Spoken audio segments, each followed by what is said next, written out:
Think we're going live. All right. So here we are. Today it is Monday, October. I don't even know what day today is. The 19th, 18th of October. Mike will be here in a moment from Victor Bravo. And we want to jump on here. We're only going to be on here for a handful of minutes today, maybe 15, 20 minutes. Jump out and talk with you guys today about why the market is so competitive. This was a topic that kind of hit real near and dear to home here inside the office because we have one of our folks, the gentleman who's setting everything up behind the cameras here, who has been doing everything he damn well can to buy a property. So he's been working his tail off, doing all the right things, making sure his financing is lined up, making sure his credit score is where his credit score needs to be. He's going out and he's looking at properties left and right. He has a great agent, a buyer's agent that's going out there. They're looking at properties. They're putting offers on properties. They're putting competitive offers on properties, but they're getting outbid. He's been nonstop getting outbid on some of these properties. And there's a lot of different dynamics to it. And we're not going to get into the politics of or anything else that's going on in the broader spectrum. We're going to kind of try to focus on just the real estate market. And again, whether you know me or not, we are in the Maryland market. Okay? We are not in the DMV. We are in Maryland. Okay, so the DMV is more focused down in the DC market, which is an entirely different beast than we have up here. All right, so up here in Harford County, in Baltimore County, in Baltimore City, it's a different market than the DC market, right? So what are some of the factors that go into what's going on in this market right now? Everybody talks about it being one of the hottest markets we've ever had if you're a seller. because it's definitely not a buyer's market right now. So, what are some of the factors that have come into play that have made it such an incredibly hot market and made it a market where it's difficult to get out there and buy a property at a decent price right now? There's a lot of people overpaying. So, one factor is going to be the interest rates. If you look at where interest rates are right now, they're at damn near all-time lows. You have people buying properties right now that are getting money on properties at such a low rate that it doesn't make sense not to borrow the money. Oh, here we go. We have somebody stepping in here. All right, Mike. We're good ready. To see you, man. Good Sorry to see for you, the man. delay. Nice to What you. are we doing? I don't know. We'll shake hands, whatever it is. Awesome. So How's everybody doing today?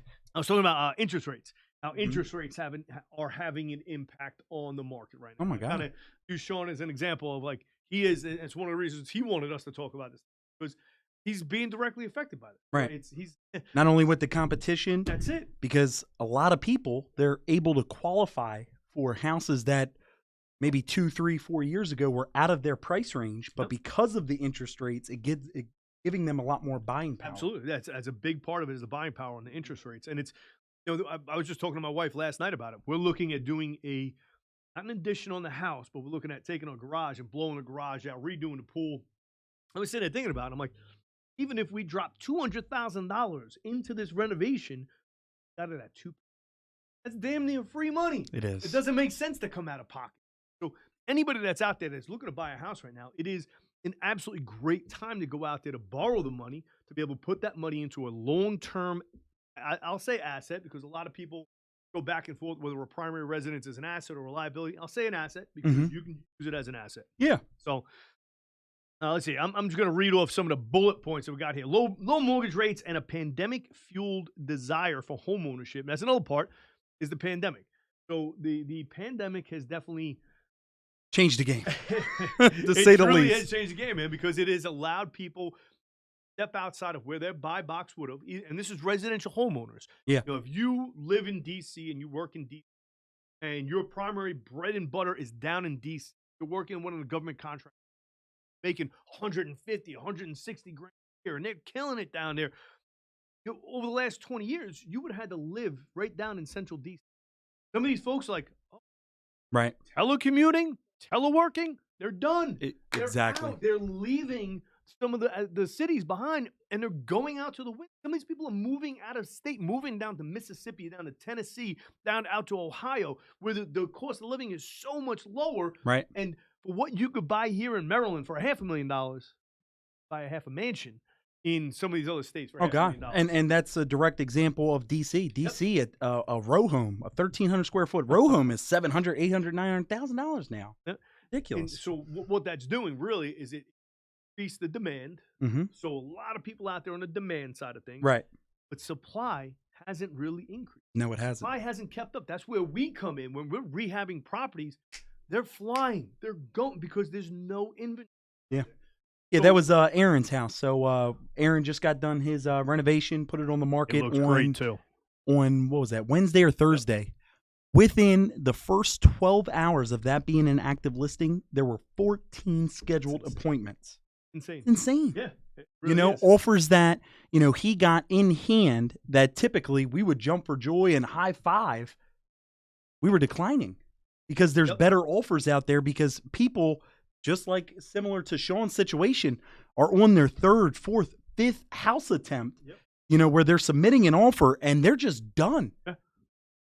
Whatever it takes, just get it done. I mean, some of the prices going over the asking oh my price. Gosh, over the asking price. Absolutely no insane. Inspections, no Which contingencies. It really is. So here, it's a double decker problem. That's right. We're gonna deviate from this for a minute to talk about no inspection. Buying a property with no inspections. And I'm going to be real with anybody out there that's listening. If we're reporting, going after, please be careful. You have to think that not everybody has the integrity that you do. There are a lot of people right now taking advantage of this situation that are doing rehabs that are garbage. Yeah. Straight up garbage Yep. that are doing these rehabs. They're doing them because they know if they put something on the market, they're going to have somebody come in there without an inspection. What's going to happen over the next year or 2 years? Have people in these homeowner properties that are going to be coming back to investors saying, oh my goodness, this property is terrible. The foundation is no good. Oh, man. The property, you just went and looked at a Yeah, property. yeah. So Serious I foundation just issues. left the property. That's why I was late. And walking down, on paper, the property is perfect. You know, I could write a check today for that property. But going down in the basement, and it wasn't disclosed until I got there, there was about an 1.5 inch horizontal crack going all the way across the cinder block down in the basement, about halfway up. So if you actually look down the wall, it concaves in. That is 40, sometimes $50,000, depending on what scope of renovation needs to be done to the foundation wall. What I see And if happening, you put drywall on that, what I see happening, I see a rehabber, because there's some schlocks out there that go out there and do just a complete hack job. dry lock paint. A dry lock paint, and they'll frame over the top of it. Frame over the top of it, bring that framing out, and they'll drywall it up so it'll look bright. And then you as the homeowner with no inspections, stepping into a property where, like, legitimately you're setting yourself up for failure. So please, if you are looking to buy a property out there, please be wary of not getting inspections, man. You should get inspections. Especially to the everyday homeowner. Yes, yeah, exactly. You guys don't necessarily understand what goes in with foundations, framing, plumbing, electrical. These are huge, huge items. Sean, you went on a walkthrough of a property the other day, and it looks nice. Brand new ceiling fans, nice granite countertops. Yeah. But I point out, like, are you okay with no air conditioning? Yeah. No. Like, he's like, what do you mean? Oh, well, there's radiators everywhere. There's no furnace downstairs. Like, that's $7,500 if you want to put a brand new duct system in. There's a lot of stuff that you got to be wary of. And at the end of the day, though, really comes back to supply and demand. Mm-hmm. And the demand that is out there is through the roof right now. And the reality is the supply inventory is not out there. We hear it all the time. From the investment side, people say to us all the time, oh, well, there's no properties. That's not true. There are no retail properties right now. We're finding a tremendous amount of properties. We're helping people out in all sorts of situations.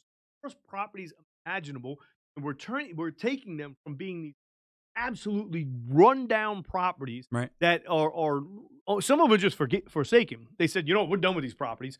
Let them go back to the county. Let them go back to the city. Let them go back to the bank. They don't care about them. We're able to step in, rehab those properties properly, and then put them back out on the market and try to add to the inventory that's up. But we can't keep. We're only a small crew here. We can't do the volume that would actually have an impact on this market, man. There's that much of a deficit. I mean, some of the numbers, right?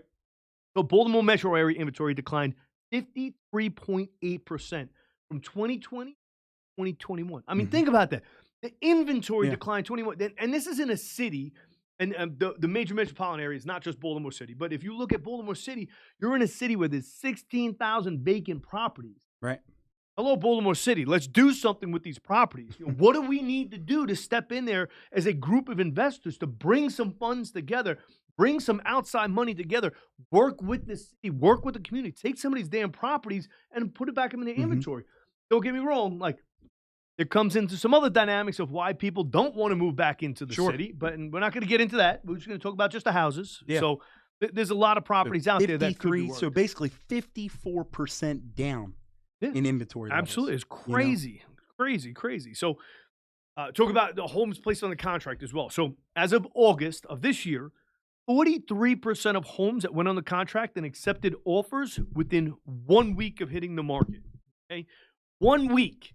Like, if you go back 2 or 3 years, it was commonplace for houses to be on the market 30, 60, 90 days. It wasn't a big deal. It was we need to do like $1,000 price adjustment or something like that. Right. It was very normal. Yeah, now it's like if you see a house sitting on the market for 30, 60, 90 days, it's like, yeah. I've seen pictures online. Now, I haven't had this happen yet, but there's pictures online where it's like an open house. Almost like a art gallery. People are waiting in line in order to walk through. Yeah, it's crazy. My cousin up in New York, man, he was doing open houses. Literally had lines out the door, and I'm like, wow, that's just insane. We used to have to bake cookies to get that many people. That's when the agents earn their money. I'm not saying the agents aren't earning their money, but like the houses are kind of selling themselves. Yeah, I know. Putting a picture online, house sold in 30 seconds. Like, nice. Absolutely. But don't get me wrong, there's some sectors of our market still that you need an agent. Yes. Like when you get into the high end properties and you're talking, high 5, 6, 7, 800, over $1 million, you want an agent representative. You want that done properly. You don't want to mess that up. What do we got? We got any comments on it? It looks like you're reading something. What? Just TikTok, good old TikTok. It's just a TikTok comment. Yeah. Come on, read the TikTok comment out, unless it's profane. It's Well, so come profane. on. I'm gonna check it out. I want to see what this TikTok. Right.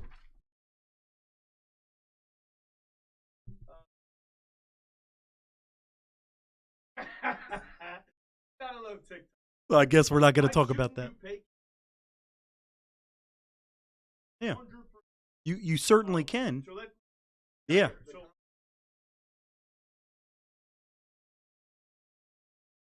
On the yeah. So he says you shouldn't. Mhm. Okay. So you didn't pay cash for homes. Let's put it this way: if you are not in a position to pay cash, don't. Right. We are. We pay cash for properties.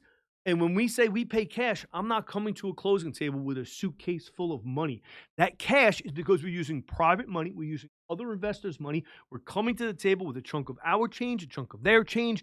We are giving them an interest rate, whatever that interest rate is, and we close quickly. So Right. the benefit of paying with cash for us, not for a homeowner, for us on an investment property, we get the deal done. We can get the deal done in 7 days. We can close any transaction Exactly. in 7 to 14 We days. do it for the convenience standpoint. That's right. At the end of the day, yeah, let's go ahead and take a 1% or a Absolutely. 2% interest loan. Yep. Imagine how many more properties my that goodness. and more home sellers can we help Absolutely. if we were able to get appraisals and full inspection. Yep. We do this out of convenience is when we come to the table with cash.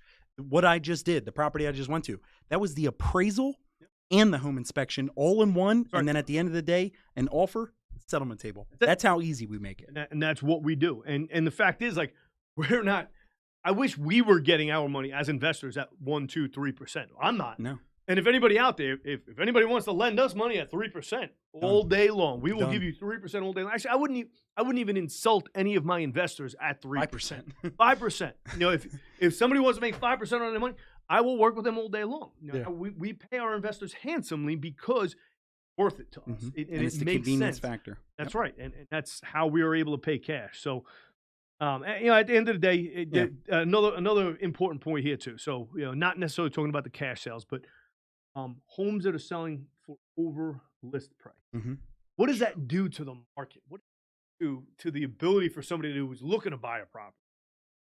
Honestly, it makes me feel like 2008, where Ugh. people are overpaying for properties, and you know we're starting to get calls now from the same 2008 home buyers that are just now about to break even. You know, about to break even. Now, once again, I'm not calling for there's going to be a crazy market correction. Right. I think there will be a certainly an adjustment. Of course, I don't see this market going anywhere anytime soon. Right. Just sheer fact of interest rates and inventory. I mean, what else can be the factor? Right. But at the end of the day, what you guys need to be very, very careful of is if a property last year in the same exact neighborhood sold for $220 and you're putting an offer in at $275 for the same exact house 1 year later, I know you want the house, but you might just want to stop and think for a second.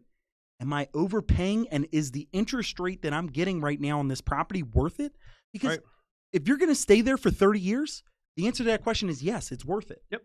If you're going to be there just like most home buyers in America right now, what, 5, 7, maybe 10 years max is the average people live in their houses? Yep. Why?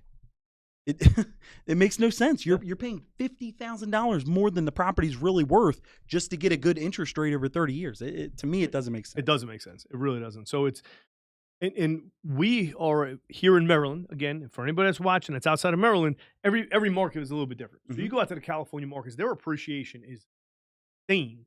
Last year, something was going for $550, is now going for $750, $800 in some of the different areas out there. Colorado, I mean, their appreciation is insane. Here, our appreciation isn't even nearly as bad as some of the other countries. Some of the other countries. You know, some of the other states in the country where, I mean, realistically, you have people now that are buying. A perfect example. So you talk about vacation spots. Deep Creek, Maryland. So Deep Creek, if you're not familiar with this, it's a nice little vacation area out in Western Maryland. Beautiful lake. There's a Wisp ski resort. There's a lot of stuff to do in the summertime. Beautiful. Like, I'm in love with the place. I haven't looked at the numbers in a while. Is it going up? It's insane. The one community that we went to go stay at an Airbnb, in that one community that we were looking at a year and a half ago or 2 years ago, a guy there bought a property at $265 or somewhere in that range. did nothing to it, and then sold it over the last 4 months for like 440. Yeah. And I'm like, And what? that's the COVID effect. Yeah, Just it's like you insane. said, is that person that bought that house got the orders from their Yep. government job or wherever their high-paying job was, Yep. and say, hey, don't worry about coming into the office Right. anymore. Set up your computer, get a nice home office, and that's that effect. Yep, it is. Oh, I want to live on Deep Creek Lake Yep. and continue my life rather than Yep. them having to live in D.C. Yep. You know? And I hope that it's not a devastating change when the market changes. I really do. Like, genuinely, Yeah. I hope that Hopefully for it stays. the general population out there, I hope that when the market shifts, that's inevitable. Like, that's going to happen. And course. I'm not saying, oh, there's going to be a market crash. When the market shifts, that I hope that people are prepared for it. Yeah. I know I will be. I know you will be. I know our team will be prepared for it when that shift comes, because one, the market will slow down. So if you are a seller and you are looking to sell, can you sell now and make money? Sure. In 6 months from now, maybe not. You don't know. You don't know. I mean, I was telling people that last year. Yeah, Like, hey, this might be your best time to sell Absolutely. ever. Yep. And now it's like, Hey, this we might should be wait your it. best time Yeah. to sell now Yeah, ever. I mean, I did the same thing for the property down in Brewers Hill. We sold that row home down in Brewers Hill at 200 or 220. And you're jumping for joy. Yeah, I But was you look excited a about year later, And right? I'm like, maybe I should have held on to it a little bit. But who's it's to all say? good. I have no issues with that. It's sold it. We rolled those capital gains into something else. We opened an opportunity zone fund. I have no issues with that. So, Yeah. all right. So what can a buyer in this market, because this is not a buyer's market, and it's a double-edged sword if you're a seller too, because if you sell your house, what are you going to do? Yeah. You have to move somewhere. So there are sellers right now that are selling their houses and doing a couple of things. Yep. Renting. You know how many people right now in this market are buying RV?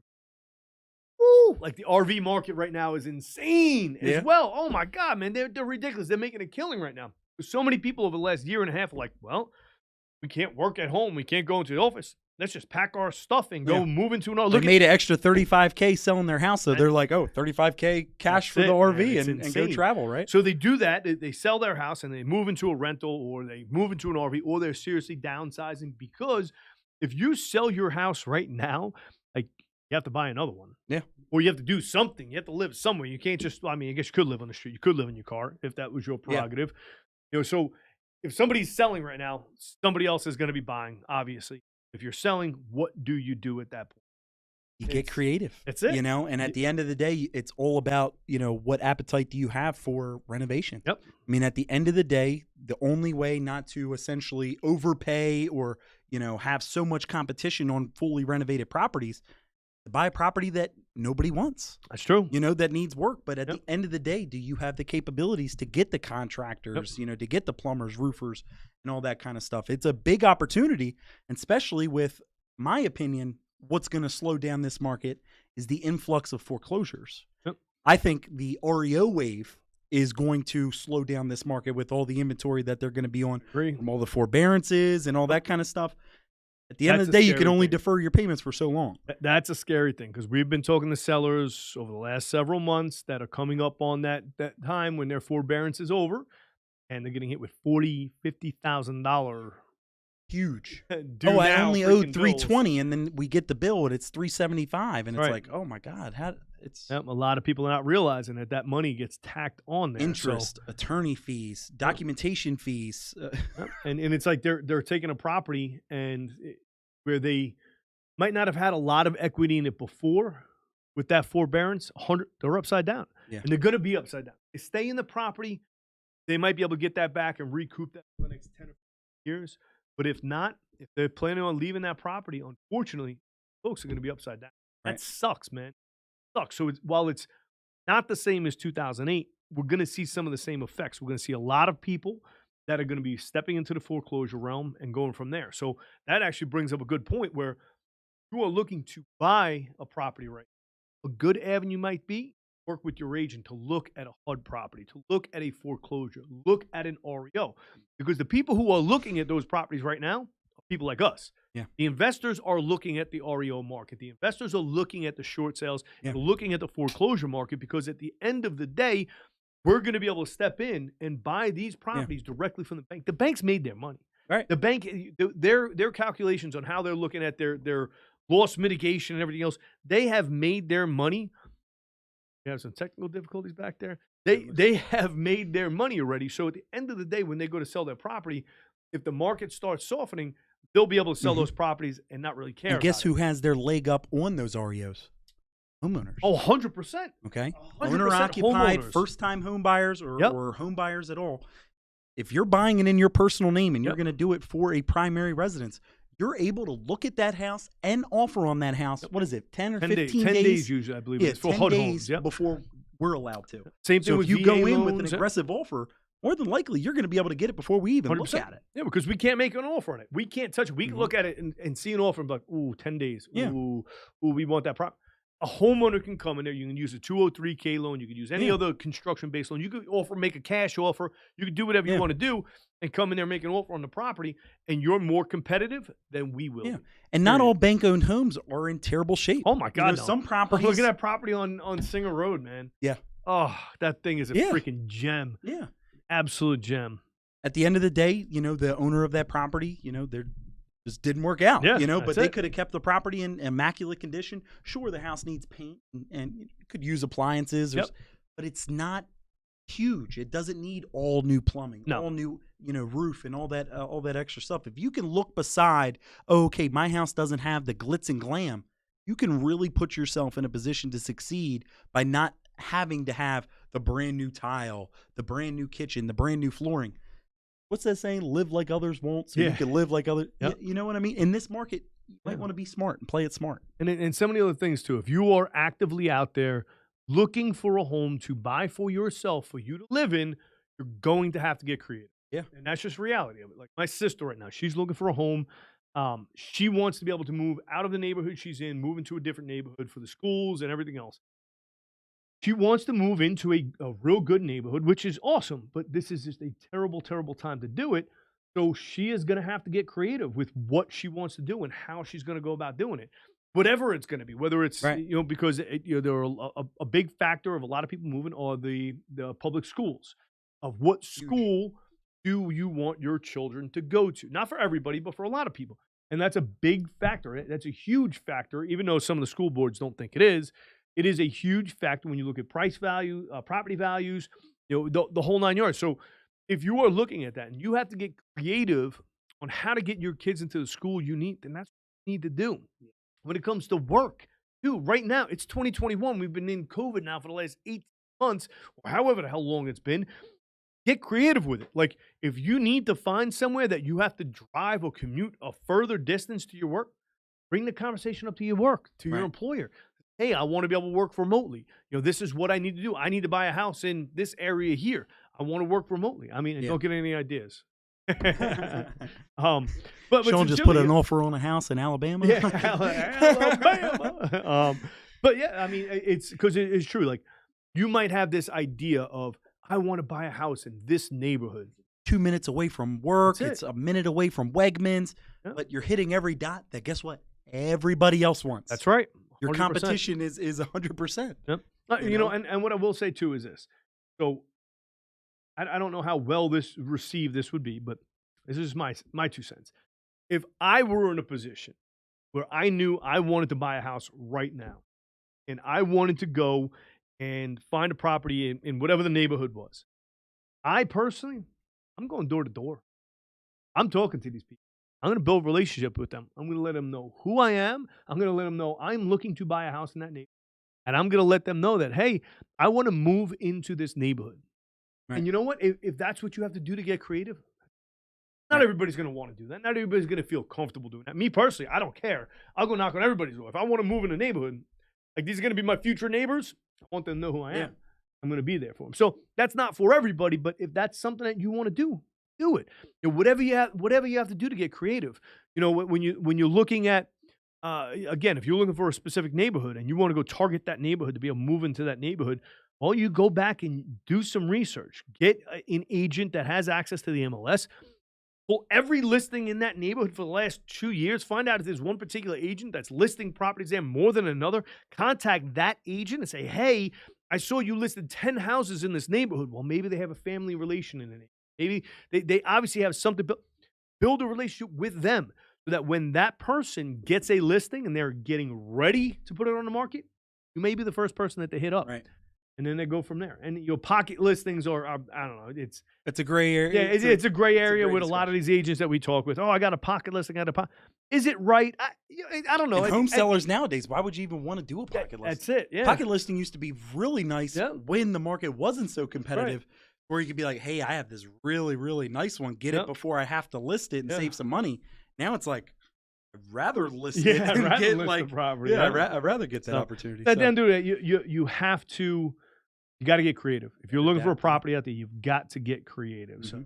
And that's a message. If you guys are in Harford County tonight and you see a guy in cargo shorts and a hoodie with a checkbook, stop out. Say hi to Alex. You know, he's looking for properties in the area. Harford or Baltimore counties. Harford or Baltimore County. Or Anne Arundel County.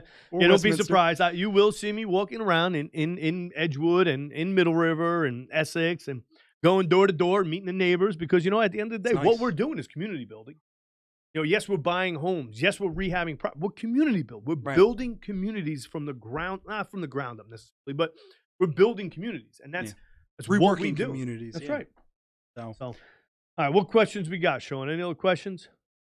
Well, keep it going. Sean says keep it going. Wow. Why are we going to keep it going? Because this is a hot discussion. Hot topic. All right. Well, you know what? Let's lean on. Yeah. Let's lean on people behind the camera here. What kind of questions do you have? What are some of your experiences? Even if it's not a question, what are some of your experiences when trying to buy a home in this market? We'd love to hear. Got another TikToker?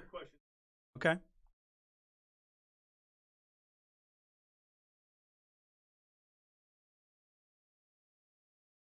Sassy Gaga.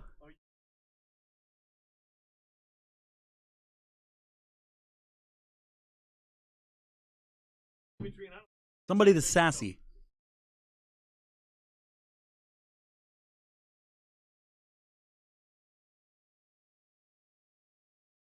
Oh, there you go. Cash offer on an investment property. Absolutely. That's what we do. Is we make cash offers on investment properties. That's what we do.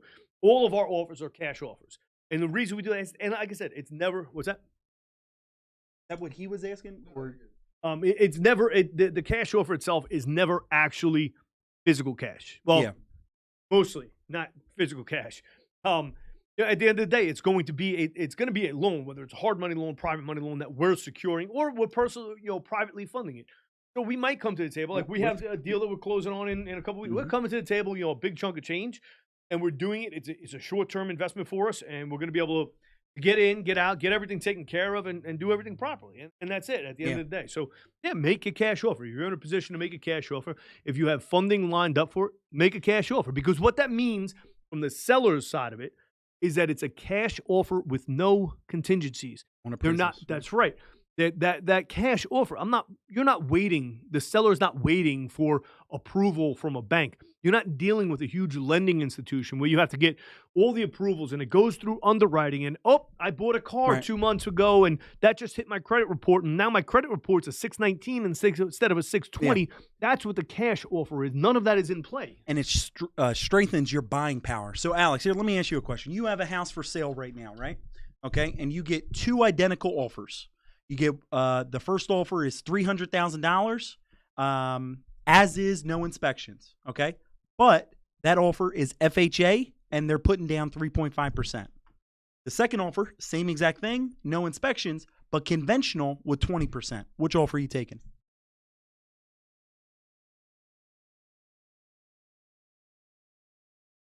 Yeah, that's a rough question. So you're getting into some different dynamics of what you can and can't do. So believe it or not, there's a lot of talks right now, and not necessarily about the FHA, but about the VA product.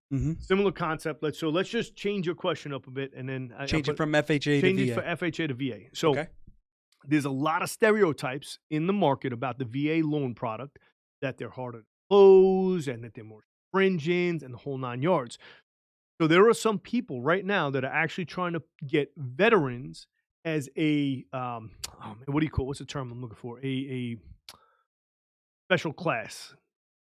I cannot. The word's not coming to me, man. B class. No, it's a class of people that you cannot discriminate against. Okay. Right? And they're doing that because agents are recommending to their clients that they take down the VA loan over the conventional loan. Now, the reality is, it has absolutely zero to do with that person having served Sure. the country. A conventional buyer can back Nothing. out of the deal. 100%. But Yeah. it has nothing to do with the type of person. It's the loan product itself. Because traditionally, when you look at a VA product and an FHA product, harder to close. They're gonna be more stringent on the inspections. You Yeah. have to get the FHA inspection. You Yeah. have to meet certain guidelines. Even have if to make you're sure you buying got- the property as is, you still have to get the FHA inspector and 100%. appraiser out there. Because I had a property that was not contingent, 100% as is. However, in order for the loan to close, there was chipping paint on Yep. the outside of the foundation. I had to go there, scrape, Yep. and paint the foundation. I had to what put I think you may go there and properly 100%, No. as I should have anyway. Right. As I should have anyway. However, that was a mandatory requirement in order to close. Right. Now, that was a very, very small item. Yeah. But they'll imagine hit if there you. was other items Yep. in there that were known and the buyer still made Yep. the offer on the property anyway, knowing Yep. that that's going to get popped up. That is a strategy some agents are doing. Absolutely. And I discussed this with Aaron when he was selecting some of his offers, is some people will go in over ask Yep. and do it intentionally to get that inspection or the appraisal, Knowing that because they're they gonna knock it know down. the appraisal's not going to hit. Exactly.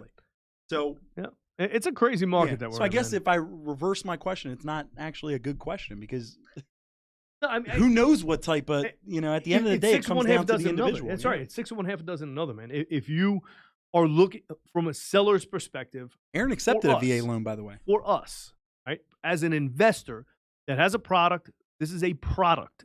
Every day we hold this property, it costs us money. Every day we are holding costs go up. Most homeowners are not looking at it like that. Right. For us, when we are selling I want to sell that thing as quick as possible. If somebody comes in the offer with no contingencies and no financing and they're paying, I'm selling it to them. Period. Because for me, every day I hold a property, it's costing me $75 to $150, depending on what the loan is, the loan product is. Yep. So for every 10 days, I'm out of pocket a good chunk of change. So I want to make sure that I can get that product moved as quickly as possible. If you're a homeowner and you're living in the property, do whatever you feel is right at the end of the day, because at the end of the day, you have to be able to make that decision. So I'm gonna pop.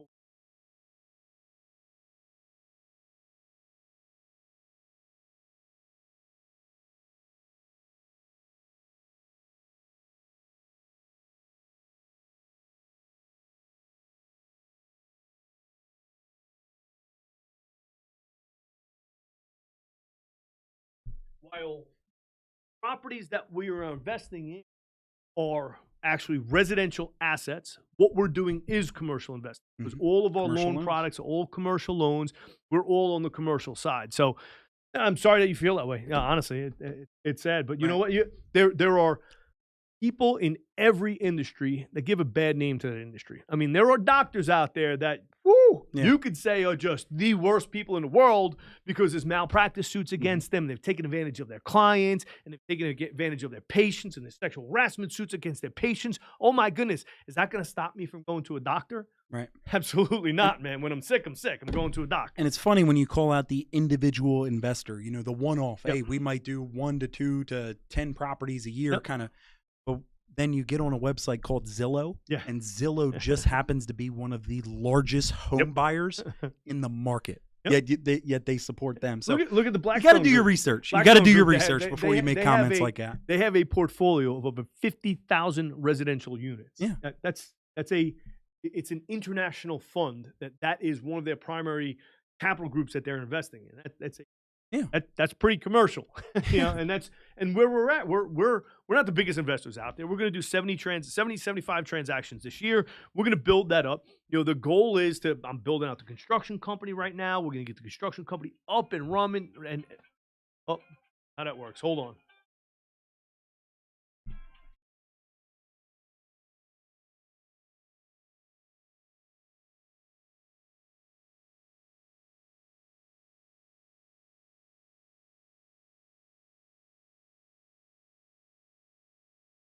Okay, who do you got on any questions on Facebook? Facebook, give us a good question. TikTok, no offense, but oh yeah, that's interesting. So take a look at that. Why did Zillow stop buying properties for? I am What's your fairly interpretation? confident that it has something to do with their business model, not necessarily that they're done buying properties. They hit their inventory level. Done buying properties for years. So what that means is that they realize that if they probably buy any more properties, the values are going to be too high and they're going to put themselves into a financial bind. That's a business decision. Like you can't look at any major business like that and look at one decision that they make and say, oh, well, that is indicative of this in the market. And don't get me wrong, like I don't know. I have no idea. I'm not going to pretend to know why Zillow made that decision.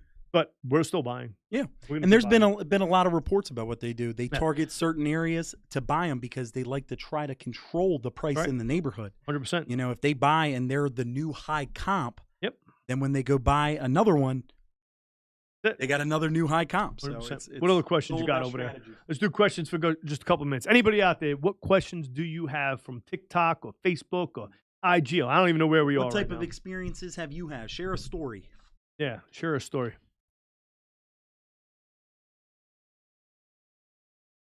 That's a good question. So this is my take on it, right? It doesn't matter. This is why I say it doesn't matter.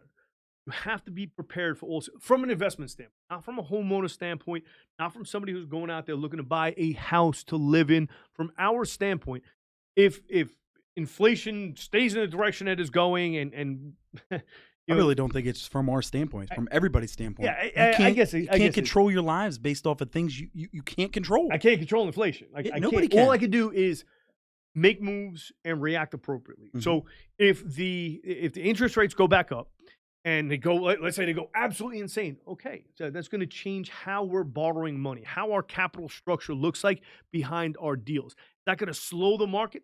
Possibly, and that's fine. All that means is that we need to buy the properties at a better price.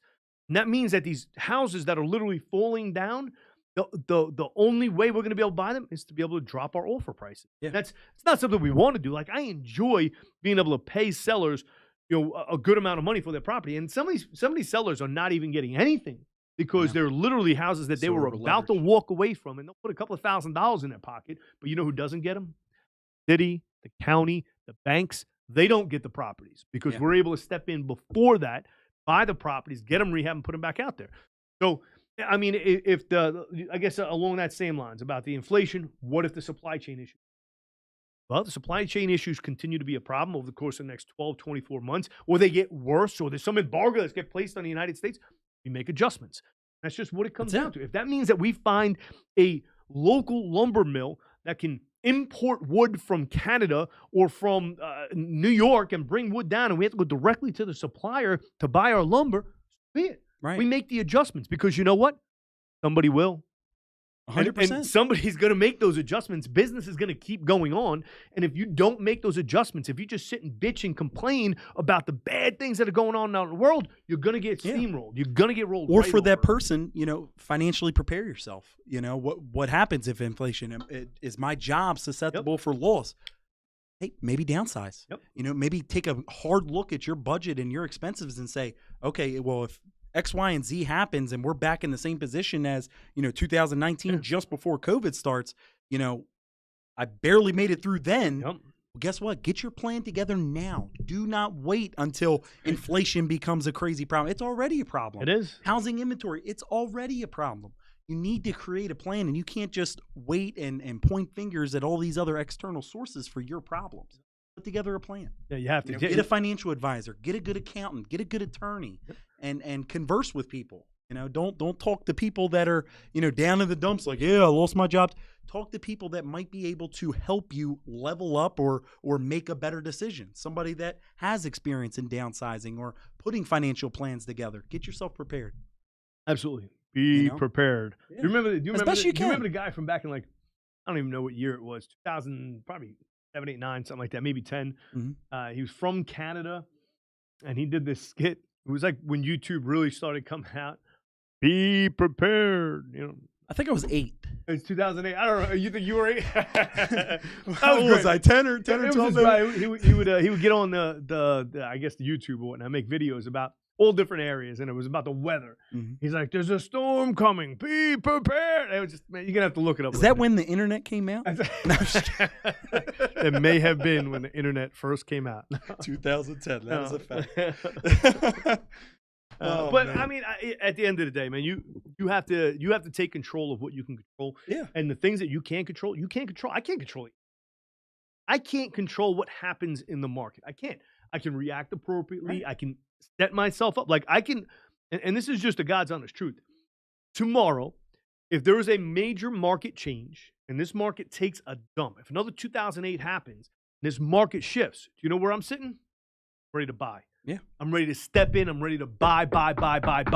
Because at the end of the day, there's going to be a plethora of houses out there that are going to be going at an absolute dirt price because the banks aren't going to want them. Right. They're going to have foreclosures out of their yin yang. They're not going to know what to do with them. They need to close their balance sheet. Yeah, that's right. And we're going to be able to step in. But don't get me wrong. I'm not hoping that happens. No. But I'm prepared for it if it does happen. Any situation. If this market continues to go up, that's okay. Because what that means is in a couple of years, in 2 or 3 years, if this market continues to be insane, hell, the properties I have now, I liquidate those properties. I move it to a cash position, and I invest in other assets. Yeah, that's what you did with your property down in Baltimore. 100%. It all made sense to sell. You could have kept it. You could have right. kept renting it out, but why not? Why not get your money out of it? And that's part of the investment industry too. A lot of people don't realize it. Real estate, in the single-family residential real estate, is not a I'm going to buy this house. I'm going to live in this house forever. This is my forever home. I'm going to hold this house for 30 years. For me, none of the properties we own make sense to own for 30 years at all. I'm on a 10 to 15 year timeline on all of these properties because in 10 to 15 years, I know I'm coming to the end of the useful life of a lot of the major mechanical systems in the property. They'll still look good. They're not completely outdated. I can still sell them, gain some profits from them 10 or 15 years now. Yeah. And I'm also mitigating my capital gains too through the opportunity zone. So but if that 15-year plan gets shifted to 2 years from now, okay. I'm not gonna sit on the property just because 100%. I own properties. I'm gonna liquidate my portfolio. I'm gonna move that. I'm gonna shift those investments into something else. And that's with real estate. That's with investing in general, the stock market, anything. You know, how many Bitcoin. people? Ugh. Yeah, I know. Right? Yeah, but how many people? Oh gosh, Bitcoin's going to go down, so they're just waiting for it to go down. But guess what? It keeps going up, and then you're going to be like, okay, well, I'm going to sell it now because it's so up, and then you're waiting for it to go down. But guess what? It keeps on going down. You can't time the markets. Nobody knows when there's going to be a crash, whatever type of crash. All you know is what you can do today, tomorrow, to put yourself in a position, no matter the outcome, to try to come out on top. All right, we got any other last minute questions on here, Sean? We've been on here for 45 minutes or a little bit longer than I liked it. We got a little cool timer out here. I love it. What do we got? We got questions? In here. No, hold on. More questions. TikTok.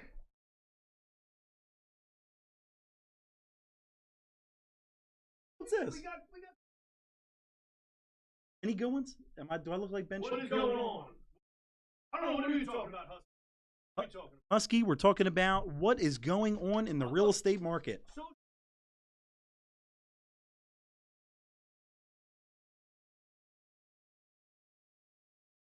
These are comments we need to hear. These are more important. Comments, man. Yeah. I like people too. You have nothing to say about real estate whatsoever and just want to say, hey, Mike and Alex, how you guys doing today? You know what? We're doing good. How are you doing? We're doing well. So awesome. Well, why don't we wrap it up here? This was an awesome discussion. So in case anybody was wondering, this is what's going on and why the real estate market we got one. We got one.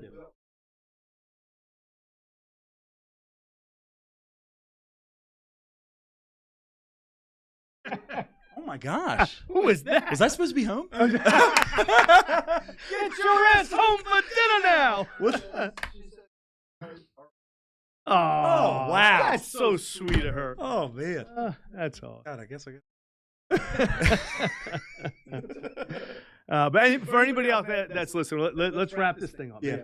We went a little bit longer than we wanted to. We wanted to try to keep these to like 20 minutes on Monday mornings.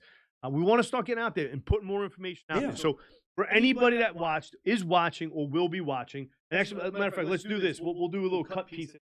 Right? Okay. So you can cut this out and use it. So Every Monday at 3 p.m., we're going to go live. We're going to talk about real estate. We're going to talk about life. We're going to talk about a bunch of different topics. We're going to talk about personal development. We're going to talk about things that we have both been through, and we want to be able to share that with you.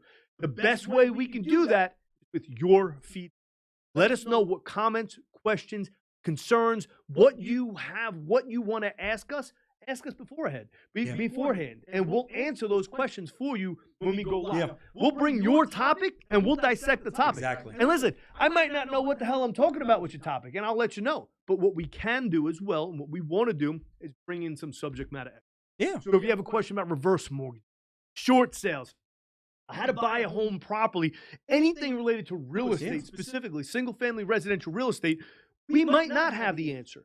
But we can bring somebody in here. And that is the goal. We want to start bringing people on here on Mondays and other days as well, to be able to share the knowledge, share the wealth. Yeah. Because when we grow, we want you to grow as well. Absolutely. That's all I got. I love it. I love That's it too. it.